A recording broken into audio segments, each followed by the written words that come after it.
ಉದ್ಯೋಗಗಳಿದ್ದಾವೆ, ಎಲ್ಲ ರೀತಿ ಅನುಕೂಲ ಅದ ಅಂತ ಅನ್ನಿಸ್ತಾ ಇದೆ. ಯಾಕಂದ್ರೆ ಅಲ್ಲಿ ಅದು ತನ್ನ ಎಕನಾಮಿಕ್ ಸಿಸ್ಟಮನ್ನು ಚೇಂಜ್ ಮಾಡಿಕೊಂಡು ಡಿಕ್ಟೇಟರಲ್ಲಿ ಯಾರೂ ಇರಲಿ, ಕಡೆಗೆ ದುಡಿದು ಉದ್ಯೋಗ ಅದಲ್ಲ, ಅಲ್ಲೆಲ್ಲ ಉದ್ಯೋಗ ಸೃಷ್ಟಿ ಮಾಡಿಕೊಂಡು small scale industry, large scale industry ಜೊತೆ ಕೃಷಿಯಲ್ಲಿ ಡೆವಲಪ್ ಮಾಡಿಕೊಂಡು ಇವತ್ತು ವಿಶ್ವದ ದೊಡ್ಡ ದೇಶ, ಶ್ರೀಮಂತ ಅನ್ನೋಕ್ಕಿಂತಲೂ ಸೂಪರ್ ಪವರ್ ಅಮೇರಿಕೆಯನ್ನು ಮೀರಿರುವಂಥ ಹಂತಕ್ಕೆ ಬಂದಿರ್ತದೆ. ಇದಕ್ಕೆ ಕಾರಣ ಅಂದ್ರೆ ತನ್ನ ಎಕನಾಮಿಕ್ ಸಿಸ್ಟಮನ್ನು ಚೇಂಜ್ ಮಾಡಿಕೊಂಡಿದ್ದು ಅನ್ನೋದನ್ನು ಈ ಸಂದರ್ಭ ನೆನಪಿಸ್ಕೊಳ್ತಾ, ಆ ಒಂದು ದೇಶ ಇನ್ನೂ ಕಾರ್ಮಿಕರು ದಿನಾಚರಣೆ ಆಚರಿಸ್ತಾರೋ ಇಲ್ಲೋ, ಆಚರಿಸ್ತಿರ್ಬೋದಿಲ್ಲ ಅಂತಲ್ಲ.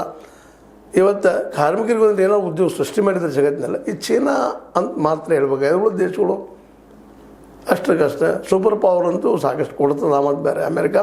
ಬಟ್ ಭಾರತದ ಪರಿಸ್ಥಿತಿ ಮಾತ್ರ ಭಾಳಷ್ಟು ಗಂಭೀರ ಅಂತ ಹೇಳ್ತಾ, ಆದರೂ ಈ ಜನ ನಾವು ಕಾರ್ಮಿಕರಿಗೆ ನಮ್ಮನ್ನು ಹೇಳ್ತಾ, ನಮ್ಮನ್ನು ಬದುಕಿಸಿದಂಥವ್ರು ತಾವು ಬದುಕುವಂಥವ್ರು, ಅವ್ರಿಗೆ ಒಳ್ಳೆಯ ಬದುಕಾಗಲಿ, ವ್ಯವಸ್ಥೆ ಬದಲಾಗಲಿ, ಎಲ್ಲರಿಗೂ ಉದ್ಯೋಗ ಸಿಗಲಿ, ಎಲ್ಲ ಅವಕಾಶಗಳು ಸಿಗಲಿ ಅಂತ ಹೇಳ್ತಾ, ಇದು ನಿಮಗೆ ಲೈಕ್ ಆಗಿರ್ಬೋದು, ಆಗದೇ ಇರ್ಬೋದು. ಲೈಕ್ ಮಾಡಿ, ಶೇರ್ ಮಾಡಿ, ಕಮೆಂಟ್ ಮಾಡಿ, ಜೊತೆಗೆ ಸಬ್ಸ್ಕ್ರೈಬ್ 16 ನ್ಯೂಸ್ ಅರ್ಥಾತ್ ಸಿದ್ದರಾಮಯ್ಯ ಸತ್ಯಕೈಗಲಿ ವಂದನೆಗಳು. ಆತ್ಮೀಯ ಸಾರ್ವಜನಿಕರಲ್ಲಿ H16 ಅರ್ಥಾತ್ ಸೀತಾರಾಮದಿಂದ ಒಂದು ಮನವಿ.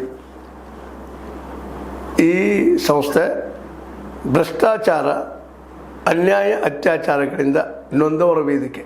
ಅನ್ಯಾಯಕೋರರ, ಭೂಗಳ್ಳರ, ನಶಾ ಸಾರಾಯಿ ಮಾಫಿಯಾಗಳ ವಿರುದ್ಧದ ಧ್ವನಿ.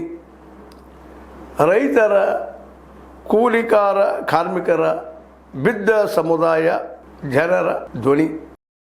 ಬೆಂಬಲವಾಗಿ ನಿಂತು ತನುಮನ ಧನದ ಸಹಾಯಕ್ಕೆ ಸಾರ್ವಜನಿಕರಲ್ಲಿ ಕೋರಿಕೆ. ದಾನದ ಸಹಾಯ ನೀಡಿ ಸ್ವಾತಂತ್ರ್ಯ ಪತ್ರಿಕೋದ್ಯಮ ಉಳಿಸಿ ಬೆಳೆಸಿ. ವಂದನೆಗಳು. ತಮ್ಮನ್ನೇ ನಂಬಿರುವ ಮಲ್ಲಪ್ಪ ಇ ಜೋತಾವರ್.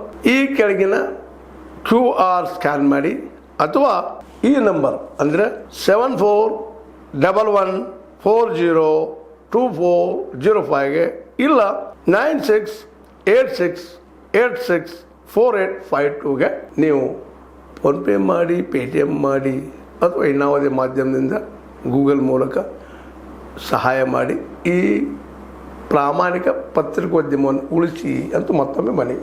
ವಂದನೆಗಳು.